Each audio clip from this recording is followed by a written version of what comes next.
এই আয়োজনটা আমরা কেন করলাম? এই আয়োজনটা করার উদ্দেশ্য হচ্ছে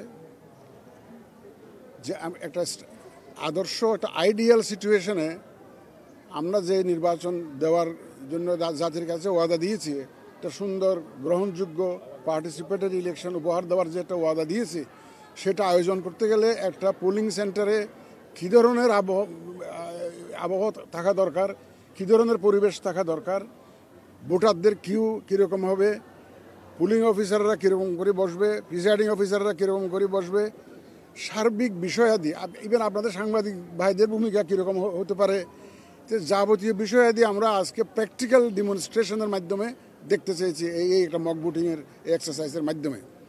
এখানে আপনারা দেখেছেন ভোটাররা আসছে, লাইনে দাঁড়িয়ে আস্তে আস্তে তারা পুলিং সেন্টারের মধ্যে ঢুকছে।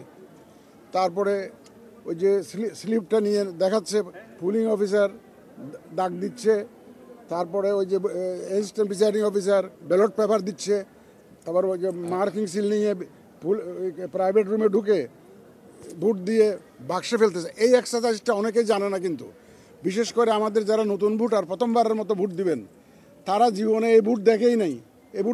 গত 15 বছরের মধ্যে যারা ভোটার হয়েছে তারা দেখেই না, প্র্যাকটিক্যাল অভিজ্ঞতা নাই। এইটার মাধ্যমে একদিকে একটা অভিজ্ঞতা সঞ্চারও হচ্ছে, আর অন্যদিকে আমাদের একটা রিয়েল টাইম যে একটা অ্যাসেসমেন্ট অফ দ্য সিচুয়েশন। কারণ আমরা নর্মালি 8টার থেকে ভোট শুরু করি, 4টার সময় শেষ করি।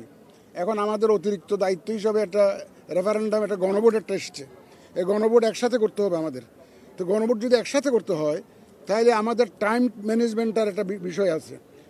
এই আজকের এই অ্যাসেসমেন্টের ভিত্তিতে আমরা ঠিক করব যে আমরা যে ভোটার সেন্টার যে 42,500+ যে পুলিং সেন্টার ঠিক করেছি, whether this number of polling stations are sufficient or not, এটা কি আমাদের জন্য পর্যাপ্ত, না আমাদের ভোটের পুলিং সেন্টার বাড়াইতে হবে, নাকি পুলিং বুথ বাড়াইলে চলবে। একটা বুথ বাড়ানো মানে আমার কিন্তু 3 জন লোক বাড়ে, বাক্স বাড়ে, তো অনেক ধরনের অ্যারেঞ্জমেন্ট আমাদের এডিশনাল করতে হয়। এখন আমাদের যদি এডিশনাল অ্যারেঞ্জমেন্ট যদি করতে হয়, কী ধরনের অ্যারেঞ্জমেন্ট করতে হতে পারে, এই প্র্যাকটিক্যাল অ্যাসেসমেন্টটা আজকেও আমরা করতে যাচ্ছি। আমরা অনুমানের ভিত্তিতে কোনো আগাতে চাই না, আমরা বাস্তবতার ভিত্তিতে আগাতে চাই, বাস্তব অভিজ্ঞতার ভিত্তিতে আগাতে চাই, প্র্যাকটিক্যালি দেখে এবং আজকে একদম রিয়েল টাইম অ্যাসেসমেন্ট করে দেন আমরা নেক্সট প্ল্যানিংটা করব। তাইলে আমরা একটা হিসাব করতে পারবো যে কয়টা সেন্টার যদি বাড়াইতে হয় বাড়াবো, যদি বুথ বাড়াইয়া চলে সেটা করব, এবং বাক্স যদি বর্তমানে যেগুলো প্রকিউর করেছি তাতে যদি সাফিসিয়েন্ট হবে, আর যদি না হয় আর কী কী প্রকিউরমেন্ট করা লাগবে সে প্রকিউরমেন্টগুলো আমরা সেরে ফেলবো। তবে আপনাদের অবগতির জন্য জানাতে চাই, আমরা কিন্তু মোটামুটিভাবে প্রিপারেশন আমাদের আছে, কোনো অসুবিধা হবে না ইনশাল্লাহ। আমরা সবাই মিলে ইনশাল্লাহ যে ওয়াদা জাতিকে দিয়েছি সেটা আমরা ইনশাল্লাহ ডেলিভার করব। এবং আপনাদের আমি তো বারবার করে বলে যাচ্ছি, এই যে আপনারা দেখে গেলেন, আমরা এইভাবে উন্মুক্তভাবে করতে চাই। আজকে মক ভোটিংটা যেরকম হলো, আমরা সেইভাবেই একটা ইলেকশন উপহার দিতে চাই। আমরা কেন, এই সাংবাদিক ভাইরা অনেকে বলেন যে আমাদেরকে ভিতরে থাকতে দিতে হবে। আপনারা দেখলেন একটা রুমের মধ্যে এজেন্টসরা আছে, পুলিং অফিসার আছে, প্রিসাইডিং অফিসার আছে, ভোটাররা ঢুকছেন। তাহলে এখন সাংবাদিক ভাই আমার এখানে আবার অবজারভাররা আসবে, দেশি বিদেশি অবজারভাররা আসবে। এখন সাংবাদিক ভাইরাও যদি ওখানে ঢুকে যদি এখন ধাক্কি করে যদি অনেকক্ষণ যদি দাঁড়িয়ে থাকেন, তাহলে এই একটা হজবরল অবস্থা সৃষ্টি হবে পুলিং সেন্টারের ভিতরে।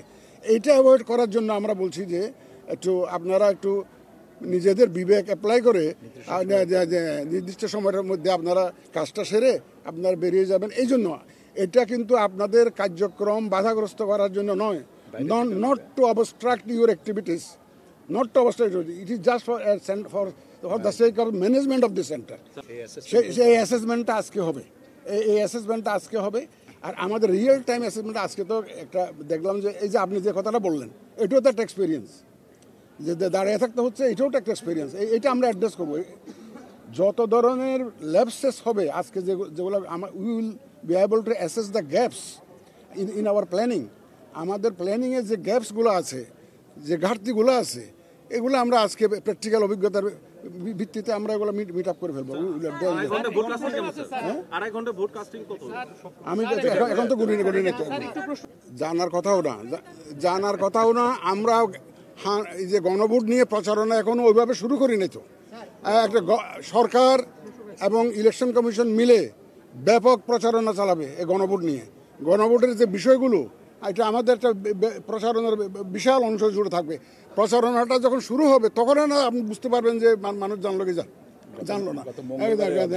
মাত্র অধ্যাদেশটা হলো গত মঙ্গলবার দিন, অধ্যাদেশটা হলো, আইনটা হলো।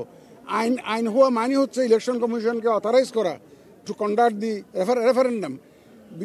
এই যে অথরাইজ হওয়ার পরেই তো আমরা কাজ শুরু করেছি সিরিয়াসলি। আদারওয়াইজ আমি তো আইন দ্বারা যদি অথরাইজ না হয় আমি তো কাজ করতে পারি না। আমার তো আইন দিয়ে শাসনতন্ত্র দিয়ে চলতে হয়।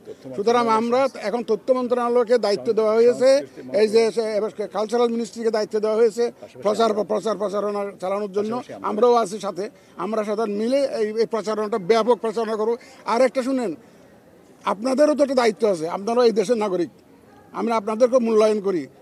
আমাদের সবার কিন্তু যৌথ দায়িত্ব প্রচারণাটা, যেহেতু আপনারা you are the members of the media, you have a responsibility to publicise this referendum, the issues of in the referendum.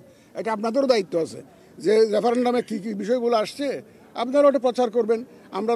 আমরা আমাদের পক্ষ থেকে আপনারা ব্যাপক প্রচার শুরু হবে, দেখবেন ইনশাল্লাহ।